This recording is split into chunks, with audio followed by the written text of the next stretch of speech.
D'autres vidéos sont disponibles. Catalogue de vidéos, classement par onglet. Lien accessible à l'endroit habituel. Que la forge soit avec toi.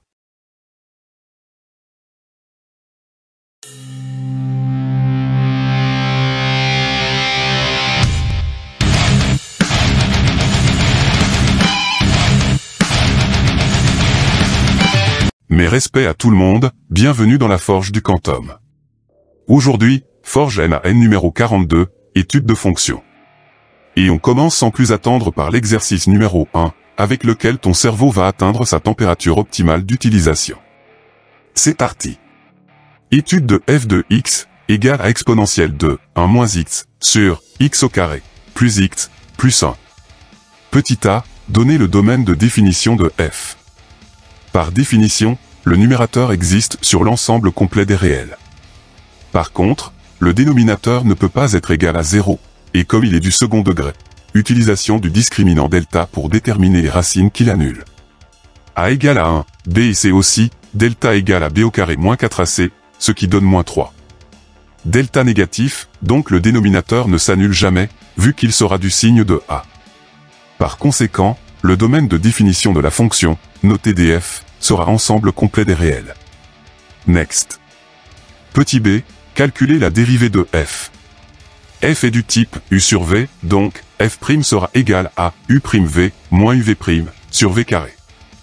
U de x égale à exponentielle de 1 moins x, donc u' de x est égal à moins exponentielle de 1 moins x. V de x égale à x au carré, plus x, plus 1, donc v' de x est égal à 2x plus 1. Remplacement des variables u et v par leurs expressions, factorisation par moins exponentielle de 1 moins x, pour obtenir f' de x égale à moins exponentielle de 1 moins x, facteur de x au carré, plus 3x, plus 2, sur x au carré, plus x, plus 1, au carré. Un conseil très important, travaille toujours avec une dérivée la plus factorisée possible, tu verras que ça te facilite grandement le travail. Next. Petit c, étudier le signe de f'. J'affiche cette dérivée, et il faut toujours commencer par les évidences, ça permet de gagner du temps. Quel que soit x appartenant à df, x au carré, plus x, plus 1, au carré, strictement positif, et par définition, moins exponentielle de 1 moins x, strictement négatif. Il faut déterminer le signe de x au carré, plus 3x, plus 2. Fonction du second degré, donc utilisation du discriminant delta. A égale à 1, b à 3, c à 2, delta égale à b au carré moins 4ac, ce qui donne 1. Delta positif, donc deux solutions réelles et distinctes, je ne vais pas détailler la procédure, tu es censé la maîtriser parfaitement, qui sont x1 égale à moins 2, et x2 égale à moins 1.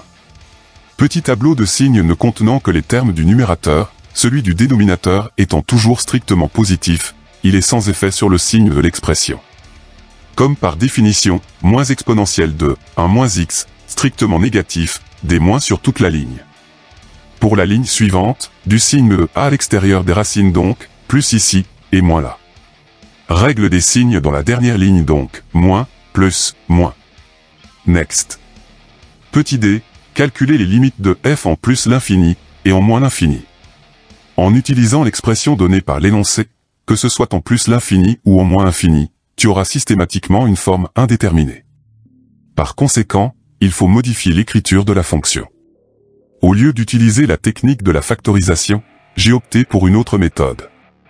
Réécriture du numérateur en e de 1 sur e de x, simplification de la fraction pour la ramener à 2 étages, factorisation par x au carré au dénominateur, et f de x sera égal à e sur x au carré e de x, facteur de 1, plus 1 sur x, plus 1 sur x au carré. Quel que soit k un réel non nul, la limite de k sur x puissance n, quand x tend vers plus ou moins l'infini, est nulle.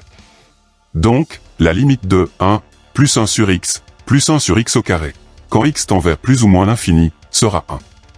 Par définition, atelier MAN numéro 39, lien en description. Catalogue de vidéos, onglet Mandelbrot, la limite de x au carré e de x, quand x tend vers plus l'infini, est plus l'infini. Donc par quotient, la limite de f de x, quand x tend vers plus l'infini, est 0 plus. En effet, divisé par plus l'infini, c'est multiplié par 0 plus, ne pas oublier la règle des signes. Par définition, la limite de x au carré e de x, quand x tend vers moins l'infini, est 0 plus. Donc par quotient, la limite de f de x, quand x tend vers moins l'infini, est plus l'infini. En effet, diviser par 0 plus, c'est multiplier par plus l'infini, ne pas oublier la règle des signes. Next. Petit e, établir le tableau de variation de f. Tu reprends le tableau de signes la dérivée de la question petit c, tu rajoutes en dessous la ligne des variations de f, dans laquelle tu vas mettre des flèches. Décroissante ici, car f' négative, croissante ici, car f' positive, puis de nouveau décroissante. Dans le tableau, tu indiques la limite en moins l'infini, puis celle en plus l'infini, et il faut calculer les extrémums locaux, f de moins 2, égale à e de 3, sur 3, inscrit dans le tableau, et f de moins 1, égale à e de 2, lui aussi inscrit dans le tableau. Et c'est tout. En bonus, sa représentation graphique réalisée avec GeoGebra, qui valide les données du tableau de variation, affiché en haut à droite de ton écran. Mets la vidéo sur pause s'il te faut un peu de temps pour vérifier que tout concorde. Exercice numéro 2, dans lequel je vais te faire sortir des sentiers battus et te forcer à travailler avec une fonction trop peu utilisée au lycée, qui peut faire peur aux premiers abords, mais qui ne va poser aucune difficulté de résolution. C'est parti. Soit la fonction f, définie sur l'ensemble complet des réels, par f de x égale à x puissance 4. Petit 1, démontrer que quels que soient les réels grand X et grand Y, on a grand X puissance 4, moins grand Y puissance 4, égale à grand X moins grand Y, facteur de grand X plus grand Y, facteur de grand X au carré plus grand Y au carré. Tout un programme. Focalise ton attention sur les deux premiers termes de la forme factorisée, de la forme a moins b, facteur de a plus b, une identité remarquable qui se développe en a carré moins b carré. Donc, grand X moins grand Y, facteur de grand X plus grand Y, sera égal à grand X au carré moins grand Y au carré. Maintenant, si tu la colles au dernier terme, tu auras grand X au carré moins grand Y au carré, facteur de grand X au carré plus grand Y au carré. Et là aussi, c'est de la forme a moins b, facteur de a plus b, une identité remarquable qui se développe en a carré moins b carré, ce qui va donner grand X au carré, moins grand Y au carré, qui se simplifie en grand X puissance 4, moins grand Y puissance 4. CQFD. Next. Petit 2, démontrer que la fonction f est strictement croissante sur l'intervalle 0 inclus, plus l'infini exclu. Fastiche fastache fastoche, signe de la dérivée. f de x est égal à x puissance 4 donc, f' de x sera égal à 4x au cube. Pour tout x appartenant à l'intervalle 0 inclus, plus l'infini exclu, 4x au cube supérieur ou égal à 0 donc, la dérivée est positive ou nulle, ce qui entraîne que la fonction sera croissante. Seulement, il faut démontrer qu'elle est strictement croissante, et si on s'en tient aux chiffres, ce n'est pas le cas. Pour que la fonction soit strictement croissante, ça implique que sa dérivée doit être strictement positive. Or, cette dernière s'annule en 0. Donc, que penser? Une erreur d'énoncé, ou l'entité qui l'a rédigée est une intelligence artificielle première génération. Next. Petit 3, étudier la parité de f. En déduire le sens de variation sur l'intervalle moins infini exclu, 0 inclus. Calcul de f de moins x, qui va donner moins x, puissance 4, égale à x puissance 4, donc f de x. Par conséquent, la fonction est paire, la courbe admet l'axe des ordonnées comme axe de symétrie. Sachant que sur l'intervalle 0 inclus, plus l'infini exclu, la fonction est croissante, et du fait de la parité de la fonction qui entraîne un axe de symétrie, la variation sur moins l'infini exclu, 0 inclus sera inversée, donc f décroissante. Et ça se vérifie avec la représentation graphique tracée sur GeoGebra, sur laquelle tu peux constater que la fonction, puissance 4, est une parabole, comme celle de x au carré, avec une courbure un peu plus écrasée à l'origine. C'est tout. Pas de quoi en faire un drame. Exercice numéro 3, dans lequel tu vas avoir la joie de travailler avec une fonction trigonométrique. Mais sois rassuré, j'ai été gentil, ce n'est pas un monstre mathématique qui va te dévorer les neurones. C'est parti. Soit la fonction h définie sur l'ensemble complet des réels, par h de x égale à sinus de 2x, plus cosinus de x fois sinus de x. Petit 1, calculer h de moins x. Facile. Il faut remplacer tous les x de l'expression par moins x, ce qui va donner sinus de moins 2x, plus cosinus de moins x, facteur de sinus de moins x. Bon, il va falloir transformer tout ça, et on va utiliser ce petit cercle trigonométrique, que tu peux retrouver dans l'atelier MAN numéro 33. Le lien est dans la description. Catalogue de vidéos, onglet Mandelbrot. On peut lire que le cosinus de moins x est égal à cosinus de x, et que le sinus de moins x est égal à moins sinus de x, donc h de moins x sera égal à moins sinus de 2x, plus cosinus de x, facteur de moins sinus de x. Tu simplifies l'écriture, tu mets le moins en facteur, et tu auras h de moins x égal à moins h de x. Next. Petit 2, déduisant la parité de la fonction h. Sachant que h de moins x est égal à moins h de x, la fonction est impaire, sa courbe admet le point O, le centre du repère, comme centre de symétrie. Next. Petit 3, calculer h de x plus pi. Fastiche fastache fastoche, tu remplaces chaque x dans l'expression par x plus pi, ce qui va donner sinus de 2, facteur de x plus pi, plus cosinus de x plus pi, facteur de sinus de x plus pi. Bon, il va falloir transformer tout ça, et on va de nouveau utiliser ce petit cercle trigonométrique, que tu peux toujours retrouver dans l'atelier MAN numéro 33. Le lien est dans la description. Catalogue de vidéos, onglet Mandelbrot. On peut lire que le cosinus de x plus pi est égal à moins cosinus de x, et que le sinus de x plus pi est égal à moins sinus de x. Tu sais aussi que sinus de 2x plus 2pi est égal à sinus de 2x, donc h de x plus pi sera égal à sinus de 2x, plus cosinus de x, facteur de sinus de x, soit h de x. Next. Petit 4, déduisant la périodicité de la fonction h. Sachant que h de x plus pi est égal à h de x, alors, la fonction est pi périodique, ce qui entraîne que son étude peut se faire, par exemple, sur le domaine de définition. Notez dh égale à l'intervalle 0 inclus, pi inclus. Ce n'est pas demandé, mais je t'affiche la représentation graphique de la fonction réalisée à l'aide de GeoGebra.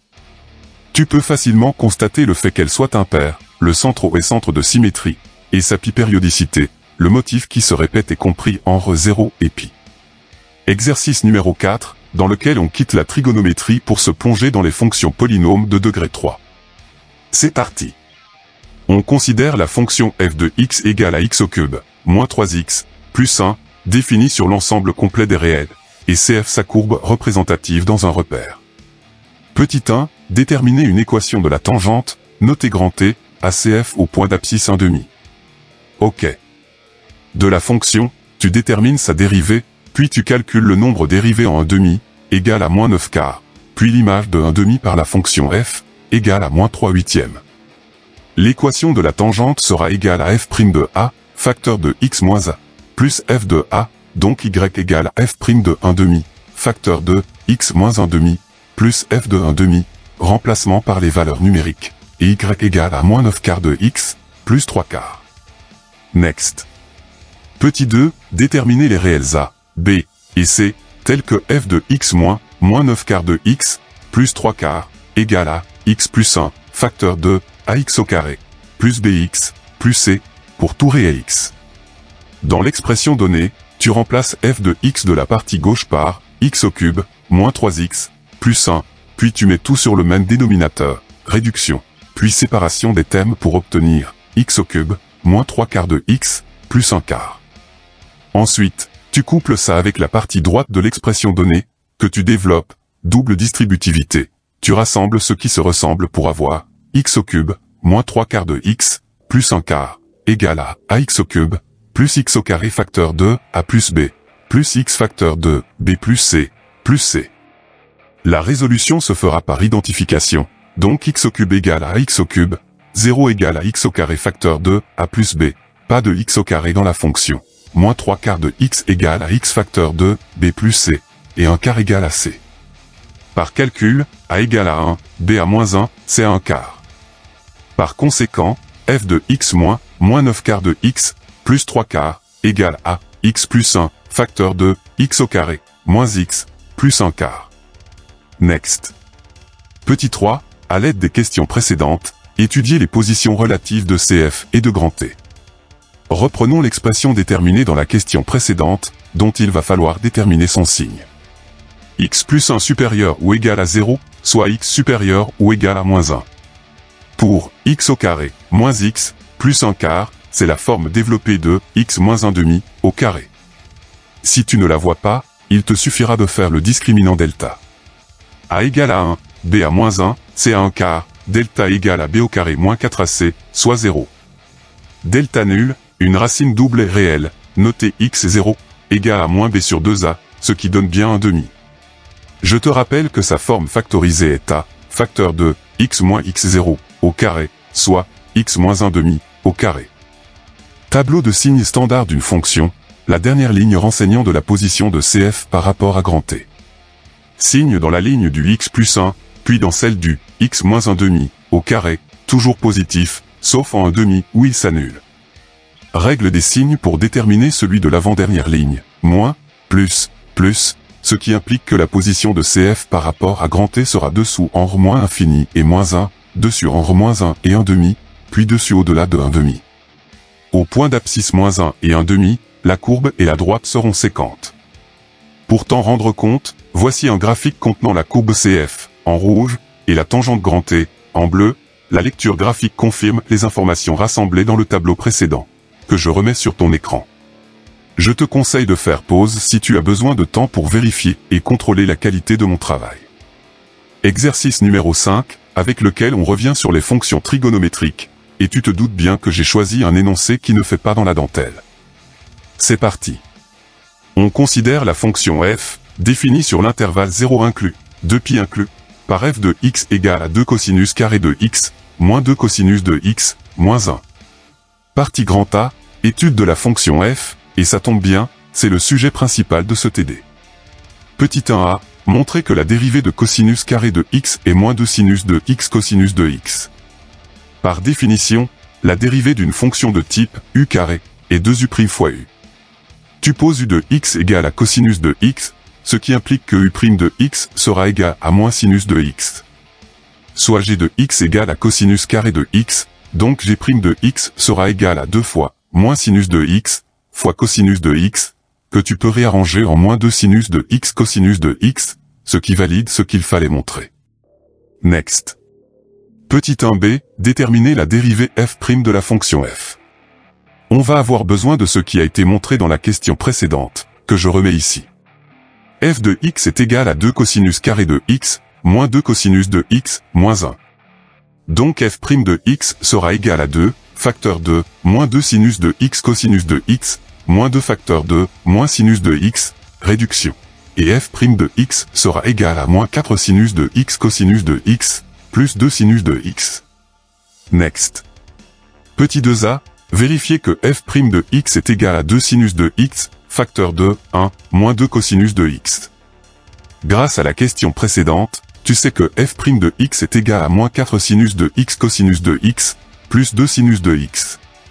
Si tu factorises par 2 sinus de x, tu auras 2 sinus de x, facteur de moins 2 cosinus de x, plus 1, qui peut se transformer en 2 sinus de x, facteur de 1, moins 2 cosinus de x. C'est QFVV, acronyme de ce qu'il fallait véritablement vérifier. Next.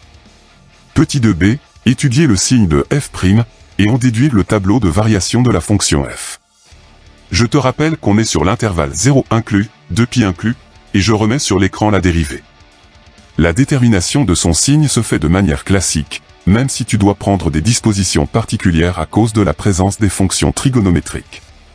Sinus de x supérieur ou égal à 0 si x appartient à l'intervalle 0 inclus, π inclus. Un moins 2 cosinus de x supérieur ou égal à 0, soit cosinus de x inférieur ou égal à 1 demi, donc x compris sur l'intervalle π sur 3 inclus. 5 π sur 3 inclus. Je rassemble les informations nécessaires pour le bon remplissage du tableau de variation de la fonction. Pour le signe du sinus de x, plus ici, moins là. Pour celui de 1 moins 2 cosinus de x, plus entre les racines, moins en dehors. Pour le signe de la dérivée, règle des signes à partir des deux lignes du dessus, soit moins, plus, plus. La fonction est donc décroissante, puis croissante, de nouveau décroissante, et enfin croissante. Il suffit ensuite de déterminer les images par la fonction f, celle de 0, moins 1, de pi sur 3, moins 1,5, de pi, 3, de 5 pi sur 3, moins 1,5, et de 2 pi, moins 1. Bien entendu, ces calculs sont à faire avec le stylo et le cerveau, si besoin avec un cercle Trigo, mais en aucun cas avec une calculatrice ou tout autre procédé électronique. Petit bonus possible grâce à GeoGebra. Voici un graphique contenant la courbe, et la lecture graphique confirme les informations rassemblées dans le tableau précédent, que je remets sur ton écran. Je te conseille de faire pause si tu as besoin de temps pour vérifier et contrôler la qualité de mon travail. Next. Partie grand B, représentation graphique, et il y a fort à parier qu'on te demande la parité et la périodicité, entre autres. Petit 1, montrer que f est de pi périodique. Qu'en déduit-on pour la courbe de f? Qu'est-ce que je disais? Il faut déterminer f de x plus 2pi. Tu reprends l'expression de la fonction f, tu remplaces chaque x par x plus 2pi, que tu mets bien entre parenthèses. Par définition, cosinus de x plus 2pi est égal à cosinus de x, donc cosinus carré de x plus 2pi sera égal à cosinus carré de x, ce qui entraîne que f de x plus 2pi sera égal à 2 cosinus carré de x, moins 2 cosinus de x, moins 1, égal à f de x. Par conséquent, la fonction est bien de pi périodique, donc on peut indiquer que le domaine de définition de la fonction, noté df, est bien intervalle donné dans l'énoncé, soit 0 inclus, 2pi inclus. Next. Petit 2, montrer que la fonction est paire. Qu'en déduit-on pour la courbe de f? Calcul de f de moins x, donc tu remplaces chaque x dans l'expression par moins x. Par définition, cosinus de moins x est égal à cosinus de x, donc cosinus carré de moins x sera égal à cosinus carré de x, ce qui entraîne que f de moins x sera égal à 2 cosinus carré de x, moins 2 cosinus de x, moins 1, égal à f de x. Par conséquent, la fonction est bien paire, on peut indiquer que l'axe des ordonnées est un axe de symétrie pour la courbe. Petit 3a, déterminer les abscisses des points d'intersection de CF avec l'axe EX sur l'intervalle moins pi inclus, pi inclus. Traduction, trouver les abscisses qui annulent la fonction. Seulement, avec un cosinus, ça va être ardu. Donc changement de variable en posant grand X égale à cosinus de X, donc grand X au carré égale à cosinus carré de X. La fonction se transforme en f de grand X égale à 2 grand X au carré, moins 2 grand X, moins 1, égale à 0. Pour trouver les racines, utilisation du discriminant delta. A égale à 2, b à moins 2, c à moins 1, delta est égal à b au carré moins 4ac, ce qui donne 12. Delta positif, donc deux solutions réelles et distinctes, la première notée grand X1, égale à 1 moins racine carrée de 3, sur 2, la seconde, notée grand X2, égale à 1 plus racine carrée de 3, sur 2. Seulement, si grand X est égal à cosinus de X, ça implique que X est égal à l'arcosinus de grand X. La contrainte de l'arcosinus, c'est que son contenu soit compris entre moins 1 et 1. C'est le cas pour grand X1, mais pas pour grand X2, strictement supérieur à 1, donc cette valeur sera éliminée. Par définition, tu sais que deux angles opposés ont le même cosinus. De ce fait, les solutions seront X1, égale à moins arcosinus de 1 moins racine carrée de 3, sur 2, et X2 égale à arcosinus de 1 moins racine carrée de 3, sur 2. Certes, ce ne sont pas des valeurs que tu attendais, mais elles sont exactes et tu dois les afficher ainsi. Petit 3b, en déduire toutes les abscisses des points où CF recoupe OX. Ok. On reprend les solutions précédentes, que je vais devoir approcher en valeur décimale. X1 environ égale à moins 1,945 radians, ce qui donne moins 0,6193 pi, et donc X2 environ égale à 1,945 radians, ce qui donne 0,6193 pi. Sachant que la fonction est de pi périodique, alors les solutions seront moins 0,6193 pi, modulo de pi, 0,6193 pi, modulo de pi. Se trimballer les solutions en arcosinus ici est trop lourd. Next. Petit 4, tracer CF dans un repère orthonormal O, I, J, d'unité 1 cm. Bon, flemme de le faire à la main, je peux me le permettre, mais toi non, j'ai préféré utiliser GeoGebra. Par lecture graphique, tu constates la parité de la fonction, la symétrie axiale par les ordonnées, ainsi que sa périodicité de 2π. Mais sur pause si tu as besoin de temps pour relever ces informations.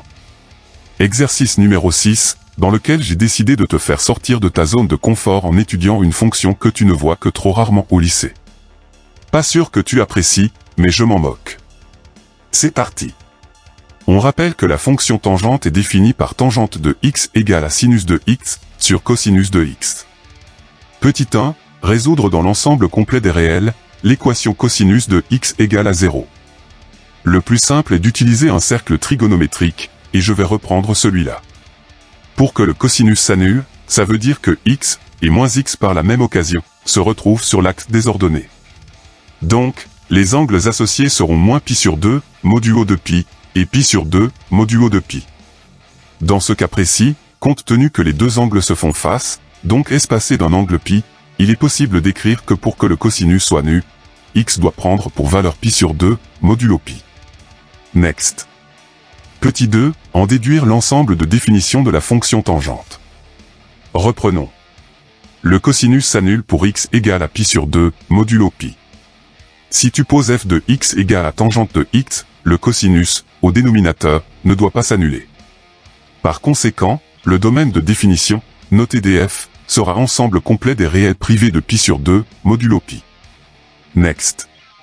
Petit 3, démontrer que pour tout x différent de pi sur 2, plus qu'à pi, car entier relatif, la dérivée de tangente de x est égale à 1 sur cosinus carré de x, aussi égale à 1 plus tangente carré de x. Beau programme. F de x est égal à tangente de x, aussi égale à sinus de x, sur cosinus de x. Par définition, f étant du type u sur v, alors f' sera égal à u'(v moins uv', sur v carré. U de x égale à sinus de x, donc u' de x égale à cosinus de x. V de x égale à cosinus de x, donc v' de x égale à moins sinus de x. F' de x sera égal à cosinus carré de x, plus sinus carré de x, sur cosinus carré de x. Par définition, tu sais que cosinus carré de x, plus sinus carré de x, égale à 1. De ce fait, modification de l'écriture du numérateur, et f' de x égale à 1 sur cosinus carré de x. Pour trouver l'autre écriture, il suffit de partir de l'expression encadrée en rouge, de reporter le dénominateur sur chaque terme du numérateur, simplification. Et f' de x est bien égal à 1 plus tangente carré de x. Ne pas oublier que si tangente de x est égale à sinus de x sur cosinus de x, ça entraîne que sinus carré de x sur cosinus carré de x est bien égal à tangente carré de x. Next. Petit 4, montrer que la fonction tangente est pi périodique. En déduire qu'il suffit d'étudier la fonction tangente sur l'intervalle moins pi sur 2 exclu, pi sur 2 exclu.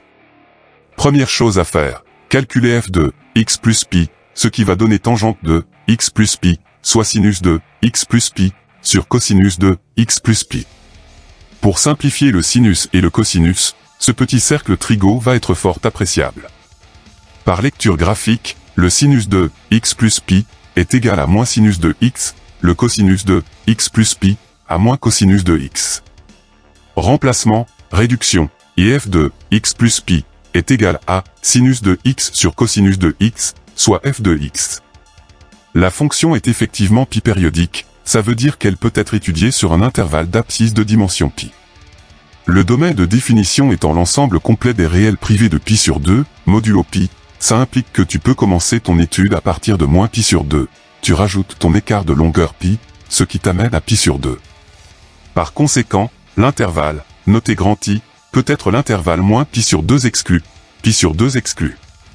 C'est QFDD, acronyme de ce qu'il fallait définitivement déduire. Next. Petit 5, étudier la parité de la fonction tangente. En déduire qu'il suffit d'étudier la fonction tangente sur l'intervalle 0 inclus, pi sur 2 exclu. Bon, calcul de f de moins x, ce qui va donner sinus de moins x, sur cosinus de moins x. Pour simplifier le sinus et le cosinus, ce petit cercle trigo va de nouveau être fort appréciable. Par lecture graphique, le sinus de moins x est égal à moins sinus de x, le cosinus de moins x à cosinus de x. Remplacement, réduction, et f de moins x est égal à moins sinus de x, sur cosinus de x, soit moins f de x. La fonction est donc impaire, ce qui entraîne le point O, centre du repère, et le centre de symétrie de la courbe. Ça implique que tu peux couper l'intervalle en deux, et comme grand I trouvé dans la question précédente est l'intervalle moins pi sur 2 exclu. Pi sur 2 exclu. L'intervalle grand J sera donc 0 inclus. Pi sur 2 exclu. Nickel chrome vanadium. Petit 6, étudier la fonction tangente sur l'intervalle 0 inclus, pi sur 2 exclu, signe la dérivée, limite, tableau de variation, etc. OK. Affichage de la dérivée, j'ai opté pour l'expression avec le cosinus. Pour tout x sur l'intervalle 0 inclus, pi sur 2 exclu, le cosinus est strictement supérieur à 0, donc la dérivée sera strictement positive. Pour le signe de la dérivée, c'est fait, on passe à la limite en pi sur 2. Pour ça, il faut utiliser l'écriture fractionnaire. La limite de sinus de x, quand x tend vers pi sur 2, x strictement inférieur à pi sur 2, d'où le moins en exposant, est 1. La limite de cosinus de x, quand x tend vers pi sur 2, x strictement inférieur à pi sur 2, d'où le moins en exposant, est 0 plus. Par quotient, la limite de f de x, quand x tend vers pi sur 2, x strictement inférieur à pi sur 2, est plus l'infini. Je rappelle que diviser par 0 plus, c'est multiplier par plus l'infini, ne pas oublier la règle des signes. Avec tout ça, le remplissage du tableau de variation est possible. Dérivée strictement positive sur l'intervalle, donc plus ici, ce qui entraîne que la fonction sera strictement croissante. F de 0 est égal à 0, limite en pi sur 2 égale à plus l'infini. Tu peux donc en déduire que la droite d'équation x égale à pi sur 2 est une asymptote verticale à la courbe. Next. Petit 7, tracer la courbe représentative de tangente dans un repère orthonormal O, I, J. On tracera la courbe sur l'intervalle moins 3 pi sur 2 exclu, 3 pi sur 2 exclu. Voilà ce que ça donne. En rouge, la fonction tangente, en bleu, les droites d'équation x égale à moins 3 pi sur 2, à gauche, et x égale à 3 pi sur 2, à droite. Par lecture graphique, tu constates le caractère impair de la fonction, le centre de symétrie au centre du repère, ainsi que sa périodicité de pi. Mais sur pause si tu as besoin de temps pour relever ces informations. Exercice numéro 7, le dernier de la série, dans lequel je te propose de revenir sur des fonctions usuelles au lycée, les fonctions exponentielles. C'est parti. Étude de la fonction f de x égale à exponentielle de x moins 1 sur exponentielle de x plus 1. Petit 1, montrer que f est défini et continu sur l'ensemble complet des réels. Pour tout x réel, l'exponentielle est strictement positive, donc le dénominateur est différent de 0. Comme il n'y a aucune valeur interdite, et que le numérateur est continu sur R, la fonction l'est aussi. Next. Petit 2, montrer que f est impair pour réduire son domaine d'étude R+. Pour ce faire, calcul de f de moins x, modification de l'écriture de exponentielle de moins x, tout mettre sur le même dénominateur, réduction. Les exponentielles passent devant, factorisation au numérateur par le signe moins, et f de moins x égale à moins f de x. Certes, c'est aller un peu vite, mais n'oublie pas que tu peux ralentir la vitesse de la vidéo si besoin, ne pas hésiter à utiliser cette fonctionnalité. F de moins x égale à moins f de x, donc fonction impaire, ce qui implique que O, le centre du repère, est le centre de symétrie de la représentation graphique. Par conséquent, il est possible de limiter le domaine d'étude sur R+. Next. Petit 3, étudier la limite de f en plus l'infini. En déduire celle en moins l'infini. Au passage, est-ce qu'il n'aurait pas été plus simple de calculer d'abord la limite en moins l'infini, et d'en déduire celle en plus l'infini? En utilisant l'expression donnée par l'énoncé, en plus l'infini, tu auras une forme indéterminée, l'infini sur l'infini. Par conséquent, il faut modifier l'écriture de la fonction. Factorisation par exponentielle de x, simplification d'écriture, et f de x est égal à 1 moins exponentielle de moins x, sur 1 plus exponentielle de moins x. Par définition, la limite de exponentielle de moins x, quand x tend vers plus l'infini, est nulle. Par conséquent, la limite de f de x, quand x tend vers plus l'infini, est 1. Il faut en déduire la limite en moins l'infini. Fonction impaire, donc centre de symétrie au point O, le centre du repère, ce qui entraîne que la limite de la fonction en moins l'infini devrait être moins 1. Vérification. On reprend l'expression de la fonction donnée dans l'énoncé. Par définition, la limite de exponentielle de x, quand x tend vers moins l'infini, est nulle. Par conséquent, la limite de f de x, quand x tend vers moins l'infini, est -1, ce qui valide la déduction. En effet, ça aurait été plus simple de commencer par déterminer la limite en moins infini, puis d'en déduire celle en plus l'infini. Ça aurait évité de modifier l'écriture de la fonction en la factorisant par exponentielle de x. Next. Petit 4, calculer f', et étudier son signe. F est du type U sur V, donc f' sera égal à U'V moins UV' sur V carré. Tu poses U de x égale à exponentielle de x, moins 1, donc U' de x est égal à exponentielle de x. Tu poses V de x égale à exponentielle de x, plus 1, donc V' de x est égal à exponentielle de x. Remplacement des variables U et V par leurs expressions.